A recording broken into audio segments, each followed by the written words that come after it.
नबीला की कहानी। एक दर्द भरी दास्तान। आज पहली रात थी। बिस्तर पर फूल सजाए गए थे। नबीला और कामरान की शादी हुई थी। शादी बड़ी धूमधाम से हुई। नबीला बेड पर बैठी थी। फोटोग्राफर तस्वीरें खींच रहा था। वह कभी दाईं तरफ सरकती, कभी बाईं तरफ। हर चेहरा उसके लिए नया था। सब अजनबी थे। कामरान पास बैठा था। पूरे मोहल्ले वाले दुल्हन को देखने आए थे। नबीला ने नजरें झुका रखी थीं। रात के 12 बज चुके थे। वह बहुत थक चुकी थी। भूख से बुरा हाल था। आखिरकार सब चले गए। दरवाजा बंद हुआ तो कामरान ने कहा, आप कपड़े बदल लीजिए, थक गई होंगी। नबीला ने कपड़े बदले, लेकिन उसकी भूख और कमजोरी अब असहनीय हो रही थी। उसे उम्मीद थी कि कामरान कोई तोहफा देगा, कुछ प्यार भरी बातें करेगा, मगर कामरान को बस अपनी मर्दानगी दिखानी थी। उसने रूखे स्वर में कहा, देखो, मुझे ड्रामे पसंद नहीं। मेरी बातें ध्यान से सुन लो, बार बार नहीं दोहराऊंगा। घर के सारे काम तुम्हारे जिम्मे हैं। खाना बनाना, सफाई करना, झाड़ू पोंछा, सब कुछ। समझ रही हो ना? नबीला ने बस सिर हिला दिया। शादी के बाद की जिंदगी एक दर्द भरी कैद। दिन बीतते गए। नबीला के हाथ में झाड़ू और भाग्य में रसोई लिख दी गई। वह सुबह सबसे पहले उठती, सास की बातें सुनती, पूरे घर का काम करती और फिर रात में कामरान की बेरुखी झेलती। एक दिन रात के खाने के बाद नबीला ने हिम्मत करके कहा, कामरान, शादी को 3 महीने हो गए हैं, आप मुझे कहीं घुमाने भी नहीं ले गए। कामरान ने हैरानी से उसकी ओर देखा, फिर रूखे स्वर में पूछा, घुमाने?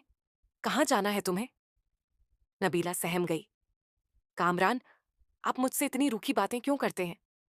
कामरान टीवी देखते हुए बोला, यार, मेरा दिमाग मत खराब करो। जाओ, मेरे कपड़े इस्त्री कर दो। नबीला चुपचाप उसके पैर दबाने लगी, मगर उसका दिल रो रहा था। मजबूरी और तन्हाई की दुनिया। शादी को 3 साल हो गए, लेकिन नबीला को अब तक कोई खुशी नहीं मिली। उसकी कोख सूनी थी और अब उसे ताने मिलने लगे थे। कामरान और उसके परिवार ने दूसरी शादी की योजना बना ली। एक दिन नबीला को उसकी भतीजी ने बताया, आंटी, मम्मा कह रही हैं कि कामरान चाचा की दूसरी शादी होने वाली है। नबीला के पैरों तले जमीन खिसक गई। एक दर्द भरी विदाई। फिर वह दिन भी आया जब कामरान की दूसरी शादी हो गई। जिस कमरे में नबीला ने प्यार के सपने देखे थे, वहां अब दूसरी औरत थी। कामरान उसे प्यार से बुलाता, उसे बाहर घुमाने ले जाता, और नबीला को अब घर की नौकरानी से ज्यादा कुछ नहीं समझा जाता था।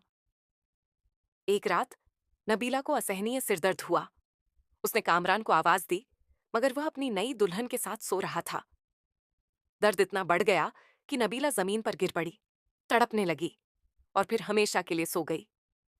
सुबह सास ने उसे गालियां दी, मगर जब उसके कमरे में गई तो देखा वह अब इस दुनिया में नहीं रही। कामरान की दूसरी पत्नी को उसकी पुरानी रिपोर्ट्स और डायरी मिली। उसमें लिखा था, कामरान मुझसे रूठा रूठा रहता है, मेरी तरफ देखता भी नहीं।